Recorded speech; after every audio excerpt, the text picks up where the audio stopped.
Quando assinei aqueles papéis na frente do juiz, todo mundo na sala teve certeza de que eu tinha enlouquecido. Meu advogado segurou minha mão tremendo, quase implorando para eu reconsiderar. Os filhos do meu marido, sentados do outro lado, mal conseguiam disfarçar os sorrisos vitoriosos. Eu estava entregando tudo. A empresa que ajudei a construir durante 23 anos, a fazenda em Goiás, os apartamentos em São Paulo, as contas bancárias, tudo, sem brigar, sem questionar, sem pedir nada em troca. O advogado deles ficou pálido quando terminou de ler a última cláusula do acordo. Não era medo, era pânico absoluto, porque naquele momento ele entendeu o que os meninos ainda levariam algumas horas para descobrir. Eu não estava desistindo, eu estava vencendo. Você que está me ouvindo agora, de onde você está escutando essa história? Comenta aí embaixo se é de casa, do trabalho, se está na academia ou no trânsito. E se você gosta de histórias reais, de gente de verdade que passou por situações que a gente nem imagina, se inscreve no canal. Porque essa história está só começando e você precisa ouvir até o final para entender como tudo se encaixou. Naquele dia, quando saí do fórum, os meninos me abraçaram pela primeira vez em meses. Abraços falsos, cheios de alívio, como se tivessem acabado de escapar de uma guerra. Eles acharam que eu tinha me rendido. Que a viúva boba, a mulher que sempre disse sim, que sempre cedeu, que sempre colocou a família em primeiro lugar, finalmente tinha aceitado seu lugar. Que lugar era esse? O de ficar quietinha num canto, agradecida pelas migalhas que eles quisessem me jogar. Mas tinha uma coisa que Ricardo, Maurício e Fábio não sabiam sobre mim. Quando você passa 64 anos nesse mundo, sendo subestimada a vida inteira, você aprende algumas coisas. E a principal delas é essa: os homens sempre acham que são mais espertos que a gente. Sempre. E é exatamente essa arrogância que se torna o calcanhar de Aquiles deles. Meu nome é Helena. Tenho 64 anos, e durante 23 anos eu fui casada com Antônio Carlos, o homem que eu amei de verdade, com quem construí uma vida inteira. Quando nos conhecemos, lá em 1998, numa festa de São João em Campinas, ele era um homem divorciado, com 3 filhos adolescentes de um casamento anterior. Ricardo tinha 15 anos, Maurício 13 e Fábio acabara de fazer 11. A ex-esposa dele, a Sônia, tinha se mudado para Portugal com um namorado novo e praticamente abandonado os meninos. Antônio estava perdido, tentando tocar uma pequena empresa de componentes eletrônicos e criar 3 garotos sozinho. Eu tinha 41 anos. Nunca tinha casado, nunca tinha tido filhos. Trabalhava como contadora, tinha minha vidinha organizada, meu apartamento quitado na Vila Mariana. Mas quando conheci o Antônio, algo mudou dentro de mim. Ele era um homem bom, trabalhador, honesto. E aqueles meninos precisavam de alguém. A gente começou a namorar devagar. Eu não queria apressar nada, especialmente por causa dos garotos. Mas o Antônio insistiu. Disse que eu era a melhor coisa que tinha acontecido para ele depois de anos difíceis. 6 meses depois, a gente se casou numa cerimônia simples, só família próxima e alguns amigos. Eu me lembro do Ricardo me olhando no altar com uma cara de poucos amigos. Ele tinha acabado de fazer 16 anos e deixou bem claro desde o primeiro dia que eu nunca seria mãe dele. Maurício e Fábio eram mais novos, mais maleáveis, mas mesmo assim eu sentia a resistência. Eu não me importei. Pensei que era natural, que com o tempo eles iam me aceitar. Que se eu fosse paciente, carinhosa, prestativa, eventualmente eles iam me ver como parte da família. Como eu estava enganada. Nos primeiros anos, eu me desdobrei. Acordava às 5 da manhã para preparar o café da manhã de todo mundo. Levava os meninos para a escola quando o Antônio tinha reunião cedo. Ajudava com lição de casa, mesmo depois de passar o dia inteiro trabalhando. Quando o Ricardo quis fazer cursinho para medicina, eu paguei do meu bolso, porque a empresa do Antônio estava passando por dificuldades. Foram 8 meses de cursinho caríssimo em São Paulo, mais material, mais transporte. Quando ele passou na USP, a primeira pessoa que ele ligou foi para a mãe em Portugal. Para mim, ele mal disse obrigado. Mas eu engoli a mágoa. Continuei. Porque eu amava o Antônio e achava que estar com ele significava amar os filhos dele também. Em 2001, a empresa começou a crescer de verdade. Antônio tinha conseguido um contrato grande com uma montadora de automóveis e, de repente, a gente precisava de estrutura, de organização, de controle financeiro sério. Eu larguei meu emprego estável, com todos os meus benefícios, meu 13º, minhas férias, minha segurança, para trabalhar com ele, sem salário fixo no começo. Eu reorganizei toda a parte administrativa, implantei sistemas de controle, negociei com fornecedores, consegui linhas de crédito melhores. Em 3 anos, a gente triplicou o faturamento. O nome na empresa era dele. Antônio Carlos Ferreira Componentes Eletrônicos. Meu nome não estava em lugar nenhum. Ele dizia que era mais fácil assim, menos burocracia. E eu concordei porque confiava nele completamente. A gente era casado em comunhão parcial de bens, então, teoricamente, tudo que construíssemos juntos seria nosso. Eu não precisava de nome em papel, ou pelo menos era o que eu pensava. Os meninos cresceram. Ricardo se formou médico, especializou-se em ortopedia, montou um consultório chique nos Jardins. Maurício fez administração, mais por pressão do pai do que por vontade própria, e depois foi trabalhar na empresa. Fábio, o caçula, fez engenharia de produção e também entrou no negócio da família. Eu continuei ali, nos bastidores, cuidando de tudo que ninguém via. Antônio era o rosto da empresa, o negociador, o visionário. Eu era a espinha dorsal, a pessoa que garantia que tudo funcionasse. Em todos esses anos, eu nunca pedi nada. Nunca exigi reconhecimento. Quando a gente comprou a fazenda em Goiás, em 2008, uma propriedade linda de 50 alqueires com gado de corte e plantação de soja, eu deixei que colocassem só o nome do Antônio na escritura. Quando compramos os 2 apartamentos em São Paulo como investimento, mesma coisa. Antônio dizia que era proteção patrimonial, estratégia fiscal. Eu assinava onde ele pedia, confiante. A relação com os enteados nunca melhorou de verdade. Era uma cordialidade fria, obrigatória. Nas festas de fim de ano, eles apareciam, comiam, bebiam e iam embora cedo. Nunca um presente de aniversário para mim. Nunca um telefonema espontâneo. Quando o Ricardo casou, em 2006, eu nem fui madrinha. Ele escolheu uma tia dele, irmã do Antônio, que ele mal via. A mensagem estava clara. Eu era tolerada, não aceita. Mas o Antônio compensava tudo. Ele me amava de verdade, disso eu nunca duvidei. Me chamava de meu anjo, minha salvadora. Dizia que sem mim ele não teria conseguido nada. Nos fins de semana, quando estava só nós 2 na fazenda, ele segurava minha mão e falava dos planos para o futuro. De quando a gente ia se aposentar e viajar o mundo. De como ele ia me levar para conhecer a Itália, a terra dos meus avós. Ele tinha um caderninho onde anotava os lugares que a gente queria visitar. Roma, Veneza, Florença, a Costa Amalfitana. Em outubro de 2021, o Antônio começou a sentir umas dores nas costas. Ele achou que era da coluna, coisa de idade. Ele já estava com 67 anos. Foi no Ricardo, que pediu uns exames. Quando saiu o resultado, nosso mundo desabou. Câncer no pâncreas, estágio avançado.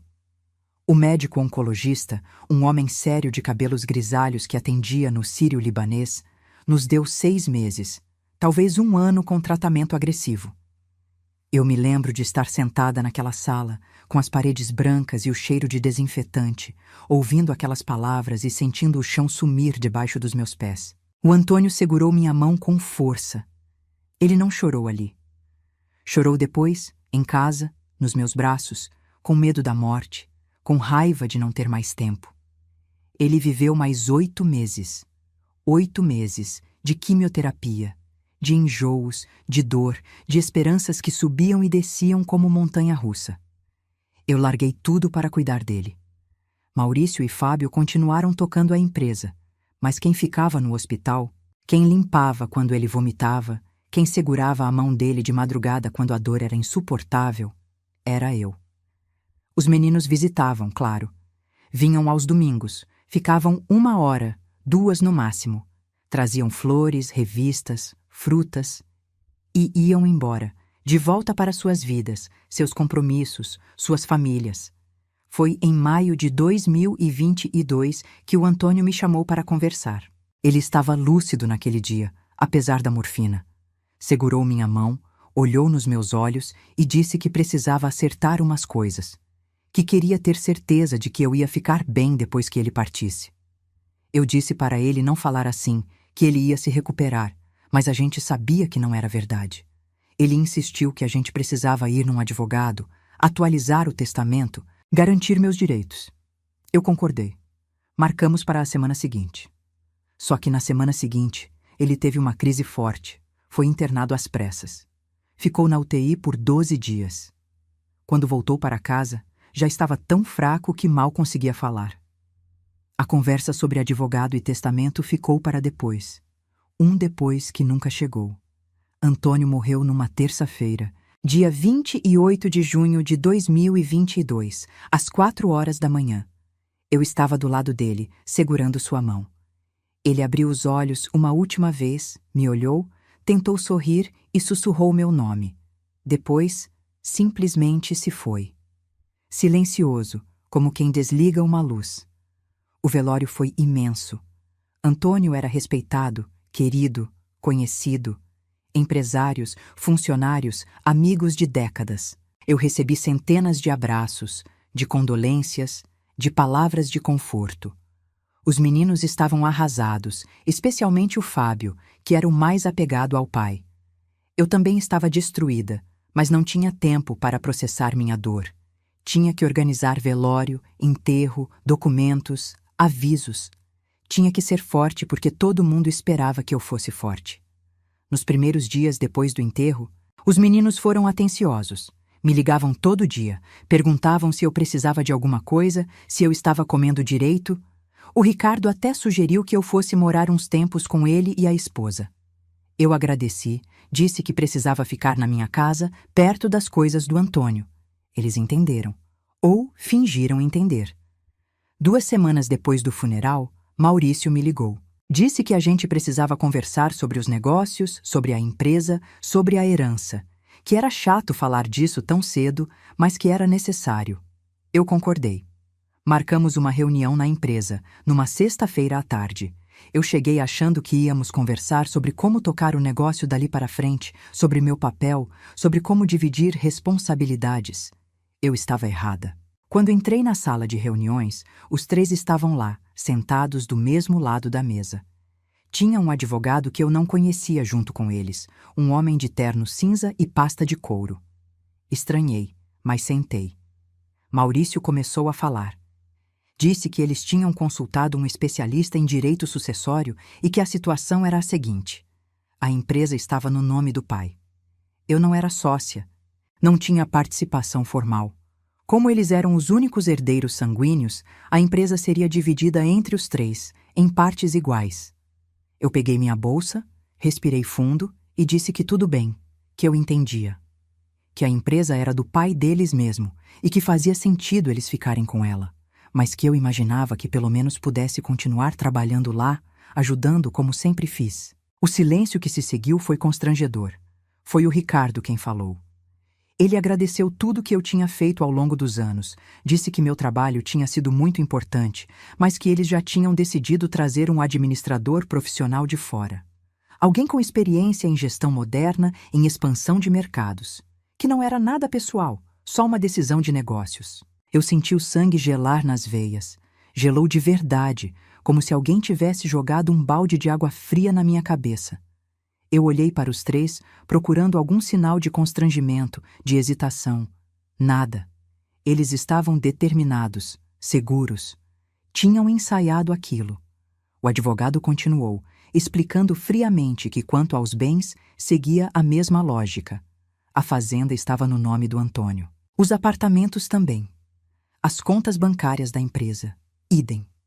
Como eu era casada em comunhão parcial de bens, eu tinha direito à minha meação sobre os bens adquiridos durante o casamento, mas excluindo a herança e os bens anteriores ao casamento.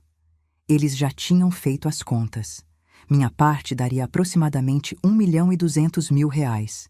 Eu fiquei muda. R$ 1.200.000. 23 anos da minha vida. 23 anos de trabalho, de dedicação, de construção. 23 anos de abrir mão dos meus sonhos pelos sonhos da família. E eles estavam me oferecendo R$ 1.200.000. A empresa valia mais de 15 milhões. A fazenda, uns 8 milhões. Os apartamentos, mais 3 milhões cada um, sem contar as contas bancárias, os investimentos, os carros. No total, o patrimônio passava fácil dos 30 milhões de reais. Perguntei se eles estavam falando sério. O Fábio, o caçula, aquele menino que eu ajudei com lição de matemática durante todo o ensino médio, desviou o olhar. Disse que era o que o advogado tinha calculado, que era justo pela lei.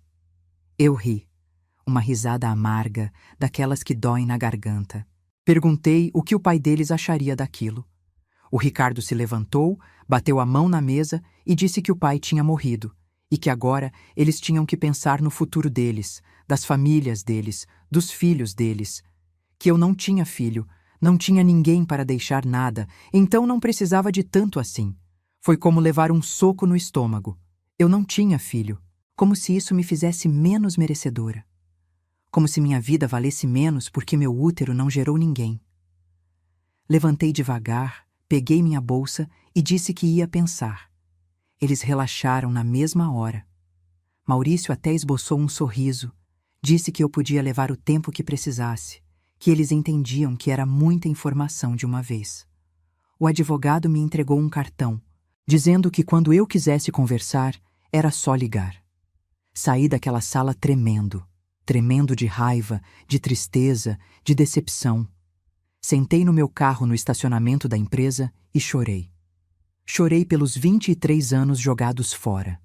Chorei pelo Antônio, que se reviraria no túmulo se soubesse do que os filhos dele estavam fazendo. Chorei por mim, pela idiota que confiei, que acreditou que família era família. Fiquei ali quase 1 hora, até conseguir me recompor o suficiente para dirigir até em casa. Nos dias seguintes, eles aumentaram a pressão. Me ligavam todo dia, sempre com aquele tom condescendente, fingindo preocupação, dizendo que quanto antes a gente resolvesse aquilo, melhor para todo mundo. Que eu poderia pegar o dinheiro, comprar um apartamento menor, mais confortável, viajar, aproveitar a vida.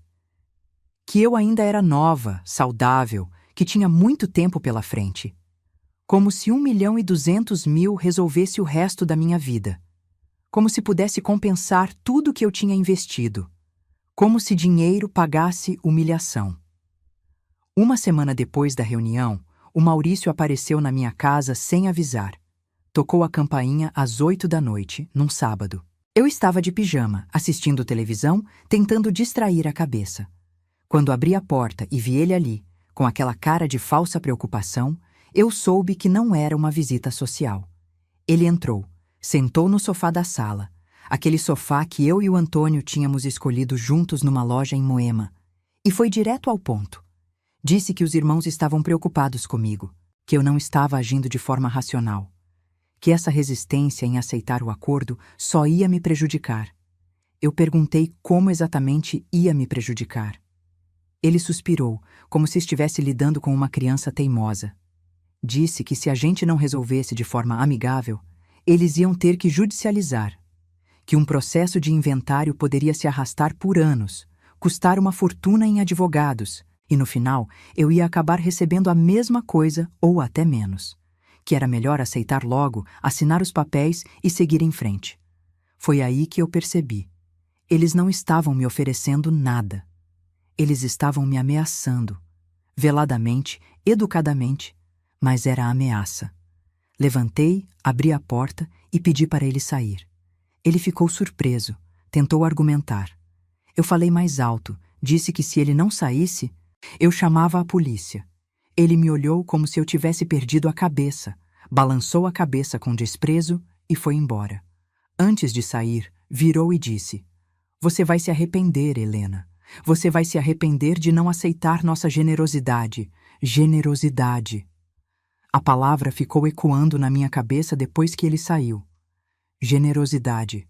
Eles achavam que estavam sendo generosos. oferecendo migalhas do império que eu ajudei a construir e chamando de generosidade.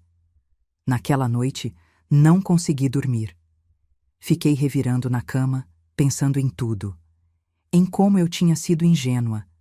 Em como tinha confiado cegamente. Em como tinha deixado que tirassem meu nome de tudo, acreditando que estava tudo bem porque a gente era casado, porque éramos família. Eu tinha provas do meu trabalho na empresa? Tinha. Eu tinha e-mails, documentos, assinaturas em contratos. Mas provaria o que exatamente? Que eu trabalhei lá? Eles nunca negaram isso. Eles só diziam que eu era funcionária, colaboradora, não sócia. E tecnicamente, legalmente, eles estavam certos. Meu nome não estava em nada. Por opção minha, por confiança minha, por burrice minha. Passei as semanas seguintes em depressão profunda. Não saía de casa. Mal comia. Amigos ligavam. Eu não atendia. Minha irmã, a Carmen, que mora em Curitiba, ficou tão preocupada que pegou um avião e apareceu na minha porta. Ela foi a primeira pessoa para quem eu contei tudo. Ela ficou indignada, disse que eu tinha que processar aqueles ingratos, que tinha que lutar. Mas lutar como? Com que armas? Eu tinha um apartamento quitado em São Paulo, tinha umas economias na poupança, uns R$ 150 mil que eu tinha juntado ao longo dos anos. Não tinha nada perto do que precisaria para enfrentar uma batalha judicial contra 3 homens com milhões à disposição. A Carmen ficou uma semana comigo. Cozinhou, limpou, me obrigou a sair da cama, a tomar banho, a comer. E foi ela quem sugeriu que eu pelo menos consultasse um advogado, só para saber quais eram meus direitos de verdade. Não o advogado deles, claro. Um advogado meu, independente. Ela tinha uma amiga em São Paulo, a Teresa, que era casada com um advogado especialista em família e sucessões. Ela conseguiu o contato, marcou a consulta para mim. Foi assim que eu conheci o Dr. Paulo Henrique. Um homem de uns 50 anos, cabelo grisalho, óculos de armação discreta, jeito sério, mas gentil. O escritório dele ficava na Avenida Paulista, num daqueles prédios antigos e charmosos. Eu contei tudo para ele. Desde o início, desde quando conheci o Antônio, passando pelos anos de trabalho, pela omissão do meu nome em tudo, até a reunião pós-morte com os enteados. Ele anotava tudo. De vez em quando, fazia uma pergunta, pedia um esclarecimento. Quando terminei, ele ficou um tempo em silêncio, olhando para as anotações.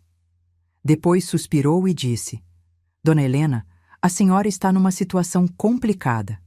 Legalmente, os filhos do seu marido estão corretos na maior parte das alegações deles. A empresa está no nome do falecido, e sem um testamento que diga o contrário, vai para os herdeiros diretos. Os imóveis idem. Quanto à meação, o cálculo deles parece estar na linha do que a lei estabelece. Eu senti o mundo desabar de novo. Então era isso? Eu não tinha direito a nada mesmo? Ele continuou: mas isso não significa que a senhora tenha que aceitar passivamente. Existem alguns pontos que podemos explorar. Primeiro, vamos precisar verificar a origem de cada bem, quando foi adquirido, com que recursos. Se a senhora contribuiu financeiramente de forma comprovável para a aquisição de algum imóvel ou para o crescimento da empresa, isso pode mudar o cálculo da meação. Segundo, podemos argumentar que houve sociedade de fato entre a senhora e seu falecido marido na gestão da empresa. É mais difícil de provar, mas não impossível. Pela primeira vez em semanas, senti uma pontinha de esperança. Mas Dr. Paulo Henrique logo me trouxe de volta à realidade. Preciso ser honesto com a senhora. Essa briga vai ser longa, cara, e desgastante. Eles têm recursos para arrastar o processo por anos. E mesmo que ganhemos alguns pontos, não vai ser uma vitória esmagadora. Na melhor das hipóteses, a senhora conseguiria aumentar sua meação em talvez 30%, 40%. Ainda assim, ficaria longe do que seria justo, e gastaria boa parte disso em custas judiciais e honorários. Saí daquele escritório arrasada. Era isso então. Mesmo com advogado, mesmo lutando, eu ia sair perdendo. Os meninos sabiam disso. Era por isso que estavam tão confiantes, tão arrogantes. Eles tinham os trunfos todos. Tinham o dinheiro, o tempo, a paciência. Eu não tinha nada. Voltei para casa naquela tarde e fiz algo que não fazia há anos. Fui até o quarto que era do Antônio, abri o armário dele que eu ainda não tinha tido coragem de esvaziar, peguei uma camisa dele e cheirei. Ainda tinha o cheiro dele, do perfume que ele usava, aquele azaro que eu dava todo Natal. Sentei no chão do closet, abracei aquela camisa e chorei. Chorei chamando por ele, perguntando por que ele tinha me deixado nessa situação, por que não tinha resolvido as coisas antes de partir, por que tinha confiado que os filhos iam me tratar bem. Foi ali, no fundo do poço, abraçada com a camisa do meu marido morto, chorando no chão de um closet, que tudo mudou. Meu celular tocou. Era um número que eu não conhecia. Quase não atendi, mas alguma coisa me fez atender. Era uma mulher, voz firme, sotaque português. Ela se apresentou como doutora Manuela Tavares, advogada em Lisboa. Disse que tinha sido procurada pela senhora Sônia Ferreira, ex-esposa do senhor Antônio Carlos Ferreira, recentemente falecido. Meu coração disparou. A Sônia, a ex-mulher do Antônio, que tinha abandonado os filhos e sumido em Portugal há mais de 20 anos? O que ela queria agora? A doutora Manuela explicou que a senhora Sônia tinha lido sobre o falecimento do ex-marido num site de notícias brasileiro, numa matéria sobre empresários de São Paulo, e que tinha algumas informações que poderiam ser do meu interesse. Informações sobre a separação dela do Antônio, sobre acordos que foram feitos na época, sobre coisas que os filhos talvez não soubessem. Eu não entendi nada. Perguntei o que a separação deles, que tinha acontecido em 1997, antes de eu conhecer o Antônio, tinha a ver comigo. A doutora Manuela disse que não podia falar por telefone, mas que a senhora Sônia gostaria muito de conversar comigo, que ela estava disposta a vir ao Brasil ou, se eu preferisse, poderia me receber em Lisboa, que tinha documentos, gravações, provas de coisas que mudariam completamente o jogo. Fiquei desconfiada. Por que diabos a ex-mulher do meu marido, que tinha sumido há décadas, ia querer me ajudar agora? Que interesse ela teria nisso? A advogada, como se lesse minha mente, disse: Senhora Helena, eu entendo sua desconfiança, mas minha cliente tem suas razões. Razões que envolvem os filhos dela e a forma como eles a trataram ao longo dos anos, e razões que envolvem o Sr. Antônio e promessas que não foram cumpridas. Ela pede apenas uma conversa. Depois disso, a senhora decide se quer ou não usar as informações que ela tem. Pedi um tempo para pensar. Ela disse que tudo bem, mas que não demorasse muito, porque o inventário ia começar a andar e depois ficaria mais difícil intervir. Me passou um e-mail e disse que quando eu decidisse era só entrar em contato. Desliguei o telefone e fiquei ali, parada, processando. Seria uma armadilha? Algum golpe? Mas golpe de quê? Eu não tinha nada que prestasse para roubarem. Liguei para a Carmen. Contei sobre a ligação. Ela ficou tão surpresa quanto eu, mas disse algo que fez sentido. Helena, nesse ponto, o que você tem a perder? Se for cilada, você descobre e pronto. Mas e se for verdade? E se essa mulher realmente tiver alguma coisa que possa te ajudar?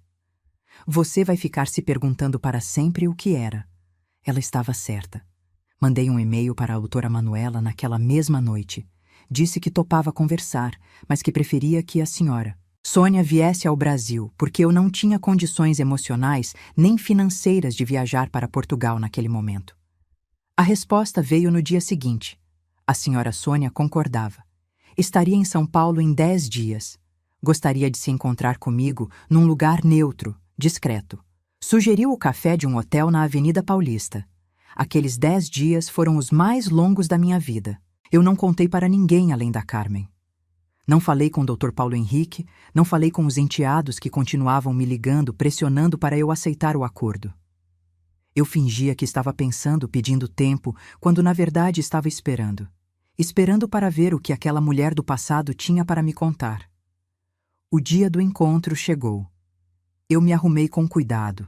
Tentei parecer mais firme do que estava me sentindo. Cheguei ao hotel 15 minutos adiantada. Sentei numa mesa discreta no fundo do café. Pedi um chá que nem consegui beber, de tão nervosa que estava. Às 3 em ponto, uma mulher entrou. Cabelos loiros tingidos, bem cuidados, roupa elegante, maquiagem impecável. Ela devia ter uns 60 e poucos anos, mas parecia mais nova. Me viu, acenou e veio em direção à mesa. Sônia Ferreira. Ou melhor, Sônia Rodrigues, porque ela tinha voltado ao nome de solteira. Ela se sentou, pediu um café expresso e foi direto ao ponto. Disse que sabia que eu devia estar me perguntando por que ela estava ali, depois de tantos anos. E que ia me contar tudo, desde o princípio. Eu só precisava prometer que ia ouvi-la até o final, sem interromper. Prometi. E ela começou a falar. Disse que o casamento com Antônio tinha sido infeliz desde o começo, que ele era controlador, ciumento, que não aceitava que ela trabalhasse ou tivesse vida própria, que durante anos ela tinha suportado por causa dos meninos, mas que em 1996 ela conheceu alguém, um português que estava no Brasil a trabalho, e se apaixonou de verdade pela primeira vez na vida. Decidiu se separar. O Antônio ficou furioso. Não pela perda dela, segundo Sônia, mas pela humilhação de ser deixado. Ela disse que eles fizeram um acordo na separação. Ela abriria mão de qualquer pensão, de qualquer partilha de bens, em troca de uma coisa.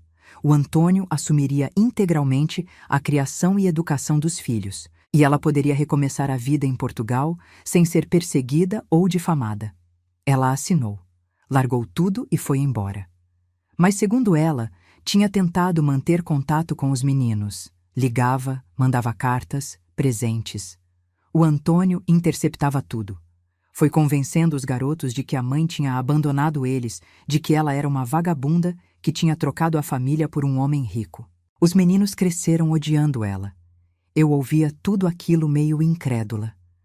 O Antônio que eu conheci nunca tinha falado mal da Sônia na minha frente. Ele só dizia que ela tinha ido embora, que tinha feito a escolha dela. Eu sempre imaginei que tinha sido isso mesmo. Uma mulher que não quis ser mãe, que escolheu a liberdade. Mas Sônia tinha recibos de cartas que ela mandou e que voltaram. Tinha comprovantes de depósitos que ela fez numa conta para os meninos, conta que o Antônio fechou. Tinha gravações de ligações onde ela implorava para falar com os filhos e ele negava. Mas o mais importante, o que ela tinha guardado todos esses anos como trunfo, era outra coisa. Ela abriu a bolsa e tirou um envelope pardo, meio amarelado pelo tempo. Dentro tinha uma escritura. A escritura original da empresa. Antônio Carlos e Sônia Ferreira, componentes eletrônicos. A empresa tinha sido fundada em 1993, 4 anos antes da separação. E tinha sido fundada com dinheiro da herança dela, que tinha recebido quando o pai morreu. 50% da empresa era dela. Legalmente, registrado, comprovado. Quando eles se separaram, segundo Sônia, o Antônio ofereceu comprar a parte dela. Ela aceitou. Fizeram um acordo particular, sem advogado, porque ela só queria ir embora rápido e recomeçar. Ele prometeu que ia pagar em prestações, ao longo de 5 anos. Pagou as 3 primeiras parcelas. Depois parou. Ela cobrou algumas vezes, ele enrolou, disse que a empresa estava em dificuldades, que ia pagar assim que melhorasse. Ela desistiu de cobrar, refez a vida em Portugal, casou, teve uma vida confortável. Não precisava do dinheiro. Mas agora, sabendo que o Antônio tinha morrido e deixado uma fortuna, sabendo que os filhos dela estavam brigando pela herança toda, ela decidiu que era hora de cobrar. E ela não queria o dinheiro para ela. Ela queria justiça. Queria que os meninos soubessem a verdade. E queria, de alguma forma estranha, me ajudar. Porque, segundo ela, eu tinha sido a única pessoa que realmente cuidou dos filhos dela, que tentou ser mãe quando ela não pôde. E ela tinha acompanhado de longe, através de redes sociais, de notícias, de conhecidos em comum. Ela sabia que eu tinha me dedicado e achava que eu merecia mais do que estava recebendo. Perguntei a ela o que exatamente ela esperava que eu fizesse com aquela informação. Ela sorriu. Um sorriso triste, cansado. Disse: Helena, com essa escritura, eu posso entrar no inventário como credora do espólio. Posso provar que o Antônio me devia uma quantia considerável, com juros e correção de mais de 20 anos. Isso vai congelar o processo. Vai fazer os meninos terem que negociar comigo. E eu posso fazer isso de duas formas. Sozinha, buscando o que é meu e pronto. Ou junto com você, numa estratégia que beneficie nós duas. A escolha é sua. Eu não sabia o que dizer. Aquilo era surreal. A ex-mulher do meu marido morto aparecia do nada, com provas de uma dívida antiga, oferecendo uma aliança contra os próprios filhos. Parecia roteiro de novela. Mas os documentos estavam ali, na minha frente. A escritura era real. O contrato de compra e venda das cotas era real. Os comprovantes das 3 parcelas pagas eram reais. Aquilo ia explodir o inventário como uma bomba. Pedi tempo. Disse que precisava consultar meu advogado, entender as implicações. Ela concordou. Me entregou cópias de tudo, autenticadas, e disse que ia ficar em São Paulo por mais uma semana. Se eu decidisse fazer a aliança, ela queria conhecer meu advogado e montar uma estratégia junto. Se eu não quisesse me envolver, ela seguiria sozinha mesmo assim. Mas deixou claro, de um jeito ou de outro, ela ia cobrar. E os meninos iam ter uma surpresa desagradável. Saí daquele hotel com a cabeça rodando. Fui direto para o escritório do Dr. Paulo Henrique. Nem liguei antes, só apareci. A secretária disse que ele estava ocupado. Eu disse que era urgente. Ele me recebeu, viu minha cara e mandou a secretária cancelar a reunião seguinte. Coloquei tudo na mesa dele. Literalmente. Joguei o envelope com os documentos e contei tudo. Ele pegou os papéis, começou a ler. Vi a expressão dele mudar. De curiosa para surpresa, de surpresa para incredulidade, de incredulidade para um sorriso lento.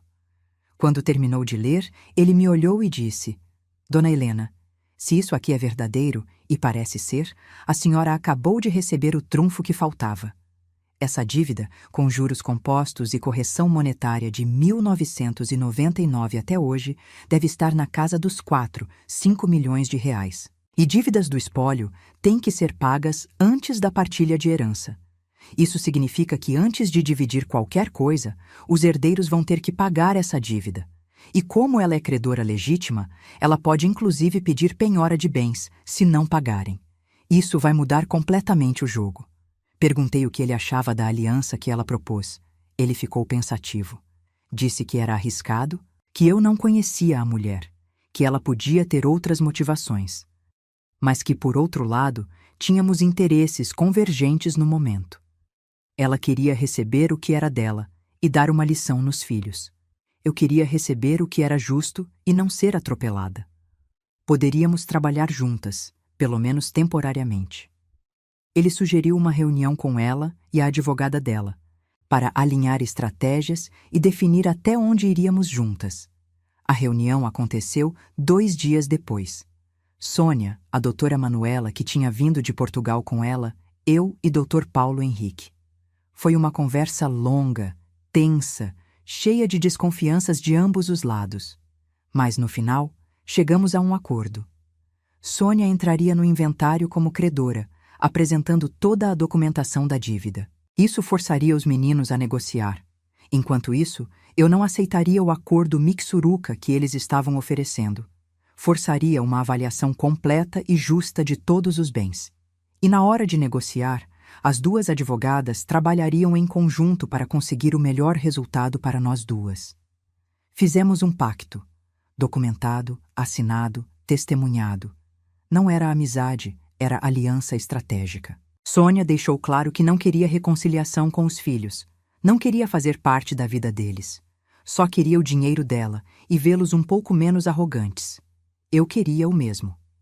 Na semana seguinte, Dr. Paulo Henrique entrou com minha manifestação formal no inventário, contestando os valores propostos e pedindo reavaliação de todos os bens. E a doutora Manuela, em nome de Sônia, protocolou a habilitação de crédito, anexando toda a documentação da dívida. A bomba estourou. Os meninos me ligaram no mesmo dia, desesperados. Como assim eu estava contestando? Como assim tinha aparecido uma dívida da mãe deles? Isso era absurdo, era golpe. Eles iam processar todo mundo. Eu mantive a calma. Disse que tinha consultado meus advogados, que achei por bem fazer as coisas de forma correta, com avaliações justas. E que quanto à dívida da mãe deles, eu não tinha nada a ver com isso, que ela tinha entrado por conta própria. O que era verdade, tecnicamente. O Ricardo foi o mais agressivo. Me ligou gritando, dizendo que eu era uma ingrata, que depois de tudo que a família tinha feito por mim, eu estava me aliando com aquela víbora da mãe deles para roubar o que era dos filhos legítimos do pai. Eu desliguei na cara dele. Ele ligou de novo, eu não atendi mais. Durante semanas foi uma guerra. Eles tentaram de tudo, ofereceram aumentar minha parte para 2 milhões, desde que eu convencesse a Sônia a desistir da dívida. Eu disse que não tinha influência nenhuma sobre ela. Tentaram desqualificar os documentos dela, alegando que eram falsos. Perícia grafotécnica provou que eram autênticos. Tentaram argumentar que a dívida tinha prescrito. Os advogados provaram que não, porque prescrição de dívida reconhecida em contrato é de 10 anos a partir da última cobrança comprovada. E Sônia tinha e-mails de 2018 cobrando. O processo começou a ficar caro para eles, muito caro, e complicado, e público. Porque a imprensa de negócios pegou a história. Filhos de empresário enfrentam disputa milionária com viúva e ex-esposa. Foi manchete num site grande de economia. Isso era péssimo para os negócios deles. Clientes começaram a questionar, fornecedores ficaram inseguros, a empresa começou a sofrer. Foi quando eles pediram uma reunião, todos juntos, com todos os advogados, para tentar um acordo global. Aceitamos. A reunião foi marcada num cartório neutro, numa terça-feira de manhã. Quando entrei naquela sala e vi os três ali, eles estavam diferentes. Não tinham mais aquela arrogância de meses atrás. Estavam cansados, preocupados, principalmente quando a Sônia entrou logo atrás de mim. Foi a primeira vez que ela via os filhos pessoalmente em mais de 20 anos. O Fábio, o caçula, chorou. Chorou de verdade, olhando para a mãe. Ela olhou para ele sem emoção, como se olhasse para um estranho. Aquilo foi doloroso de ver, mas ela manteve a postura. Ricardo e Maurício mal conseguiram olhar para ela. O advogado deles começou a falar. Propôs o seguinte: pagamento integral da dívida da Sônia, com juros e correção, em dinheiro, num prazo de 6 meses. E para mim, além da ameação legal, mais R$1 milhão como reconhecimento pela contribuição ao longo dos anos. No total, eu ficaria com uns 3,5 milhões, a Sônia com seus 5 milhões, e eles com o resto, uns 20 e poucos milhões divididos entre 3. Olhei para o Dr. Paulo Henrique. Ele me olhou de volta, esperando minha decisão. 3,5 milhões era muito mais que o 1,2 milhão original. Era dinheiro suficiente para eu viver confortavelmente o resto da vida. Mas ainda assim, era muito menos do que seria justo. Era menos do que eu merecia por 23 anos. Eu ia aceitar? Eu ia ceder de novo, como sempre fiz? Foi quando eu olhei para o Ricardo. Ele estava me encarando com aquela expressão prepotente, como se estivesse me fazendo um favor enorme. Como se eu devesse agradecer de joelhos por ele, generosamente, me dar migalhas a mais. E alguma coisa dentro de mim quebrou. Alguma coisa que tinha estado rachando aos pouquinhos durante meses, mas que naquele momento simplesmente estilhaçou. Eu me levantei. Todos ficaram em silêncio, me olhando. Eu respirei fundo e disse: não. O advogado deles piscou, confuso. Como não?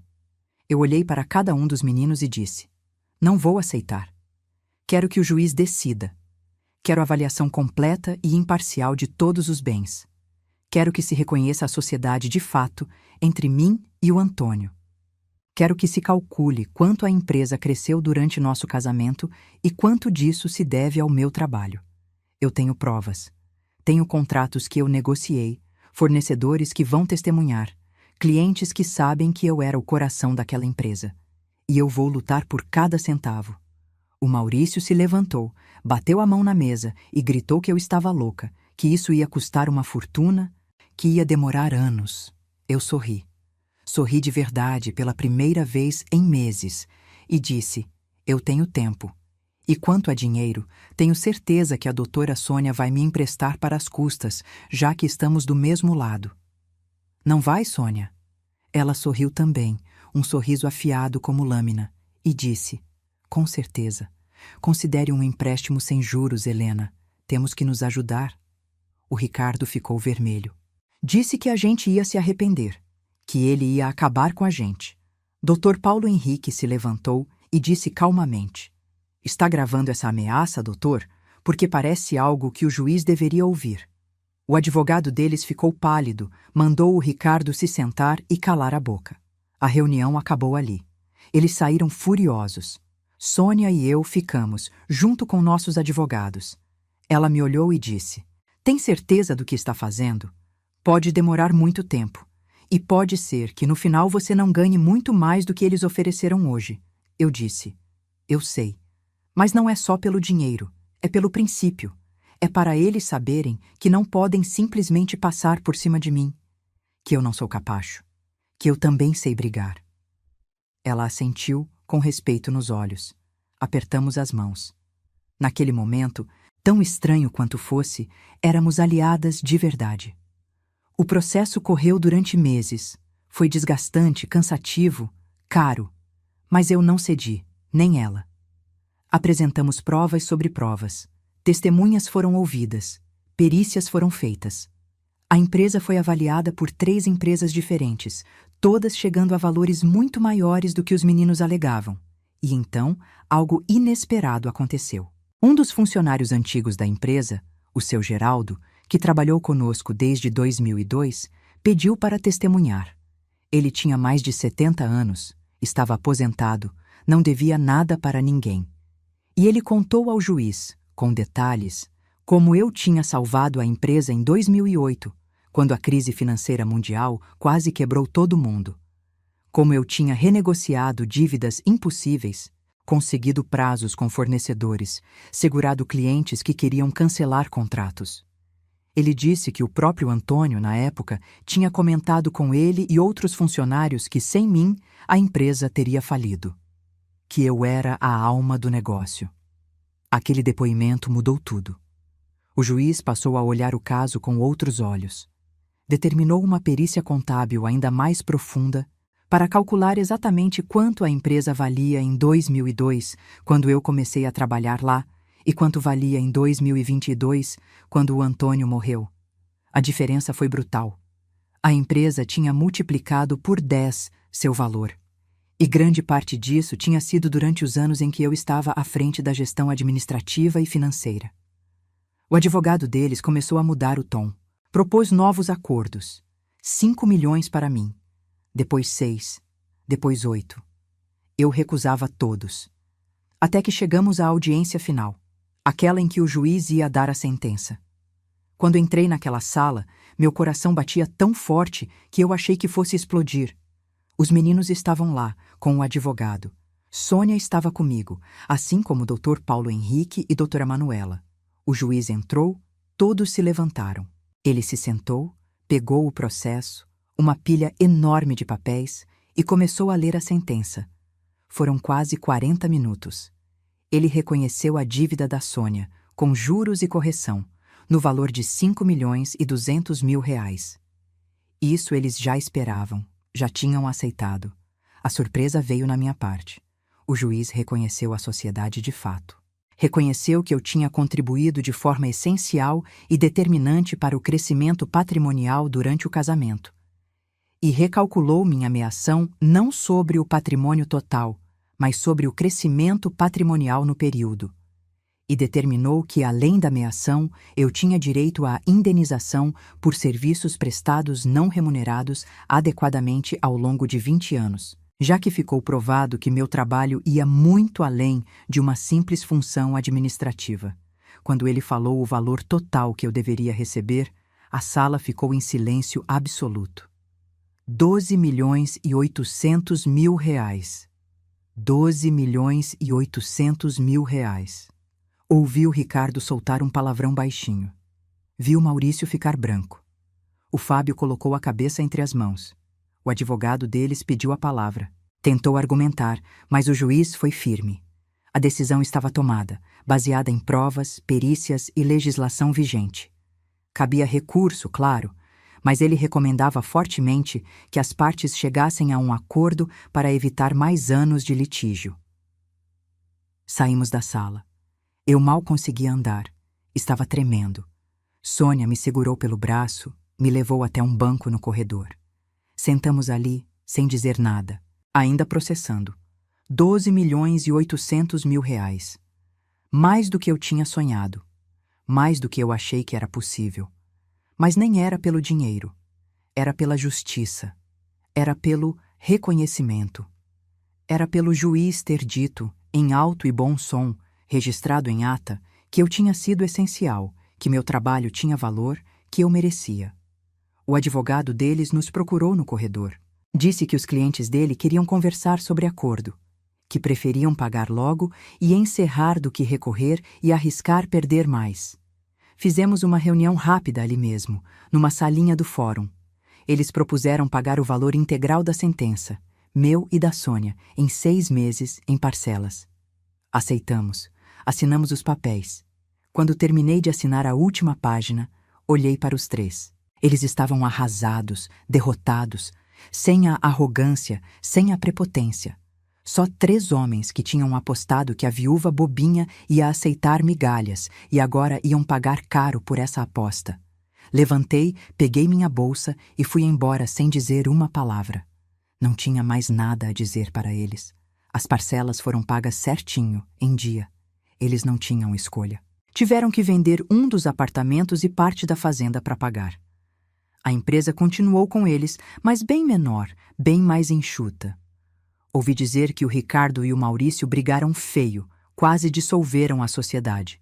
O Fábio saiu, foi trabalhar em outra empresa. A família explodiu. E não foi por minha causa.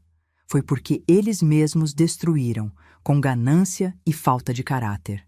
Quanto a mim, com 12.800.000 reais, refiz minha vida completamente. Comprei um apartamento novo, menor e mais prático, num bairro que eu sempre quis morar, perto do Ibirapuera. Investi a maior parte do dinheiro com um consultor sério, que me garante uma renda mensal confortável pelo resto da vida. Separei uma parte para viajar. E comecei a viajar de verdade. Fui para a Itália, sozinha. Conheci Roma, Veneza, Florença, a Costa Amalfitana, todos os lugares que eu e o Antônio tínhamos anotado no caderninho dele. Chorei muito nessa viagem, mas foram lágrimas de cura, de despedida, de libertação. Conheci outras viúvas, outras mulheres recomeçando. Fiz amizades, ri, vivi. Voltei ao Brasil e me inscrevi num curso de História da Arte, algo que eu sempre quis fazer, mas nunca tive tempo. Comecei a frequentar grupos de leitura, de caminhada, de artesanato. Reconectei com amigas antigas que tinha deixado de lado durante os anos em que só vivia para o trabalho e para a família do Antônio. Fiz amigas novas. Hoje, 2 anos depois de tudo, eu vivo uma vida que nunca imaginei possível. Uma vida minha, construída por mim, para mim. Não sirvo mais ninguém. Não me sacrifico mais por quem não merece. Aprendi a dizer não. Aprendi a me colocar em primeiro lugar.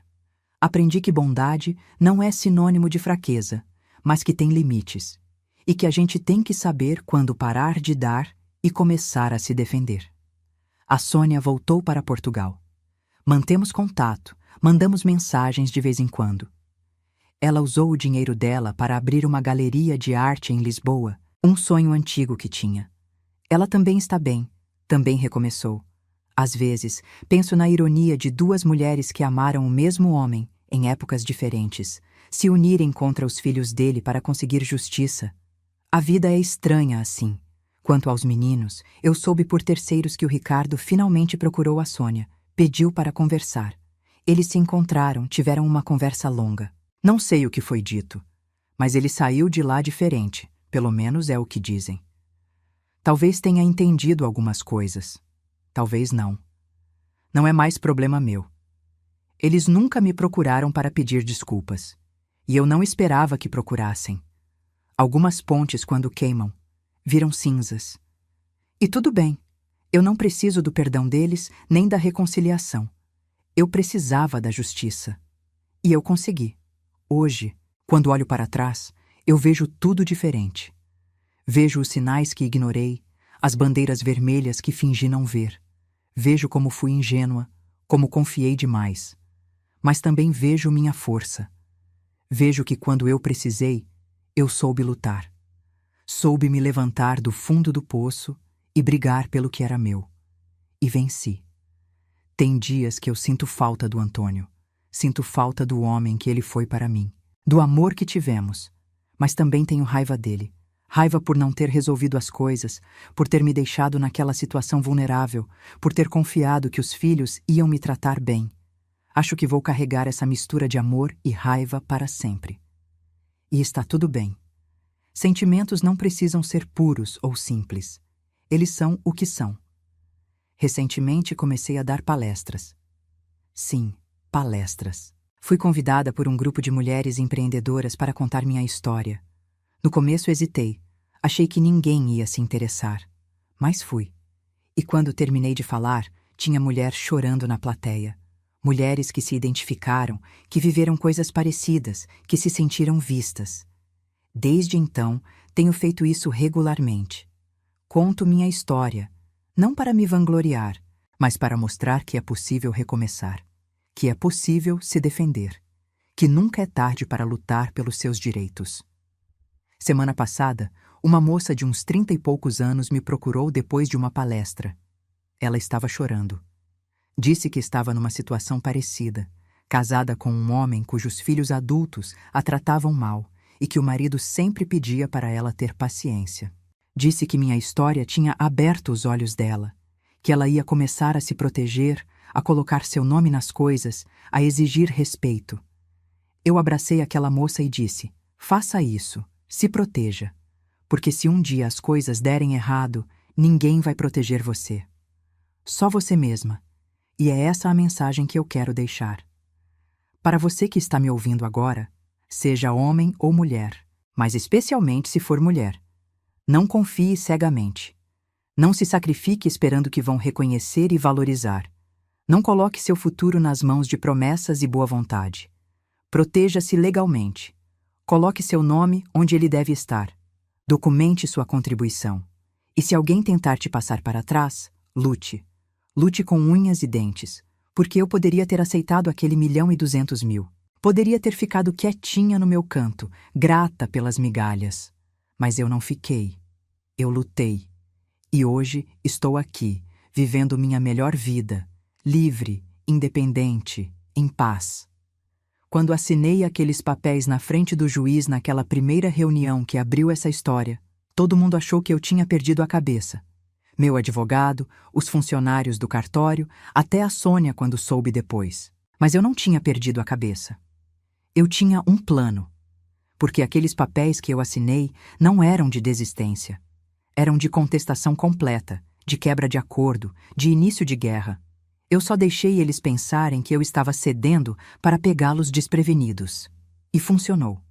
Quando o advogado deles terminou de ler e entendeu o que eu tinha feito, quando percebeu que, em vez de aceitar, eu estava devolvendo a bola e exigindo avaliação completa e reconhecimento de tudo, ele ficou pálido porque sabia. Sabia que a briga ia ser grande, cara, e que eles podiam perder. E perderam. Não tudo, eles ainda ficaram com a empresa e com parte do patrimônio. Mas perderam a tranquilidade, a certeza da vitória fácil e uma boa parte do dinheiro que achavam que era só deles. Hoje eu tenho 66 anos. Acabei de voltar de uma viagem incrível pelo Chile. Mês que vem, vou para a Argentina com um grupo de amigas. Estou matriculada num curso de fotografia. Estou pensando em adotar um cachorro, daqueles vira-latas que ninguém quer. Estou vivendo, de verdade. E você, que está me ouvindo até aqui, muito obrigada por ter ficado até o final dessa história. Espero que ela tenha te emocionado, te inspirado ou pelo menos te feito pensar. Comenta aí embaixo. O que você faria no meu lugar? Teria lutado ou aceitado o acordo? Conhece alguém que passou por algo parecido? Vamos conversar. E se você gostou, se inscreve no canal, compartilha essa história. Quanto mais gente souber que é possível lutar e vencer, mais gente vai ter coragem de fazer o mesmo. Um abraço grande de alguém que já foi capacho e hoje é dona da própria vida. Até a próxima história.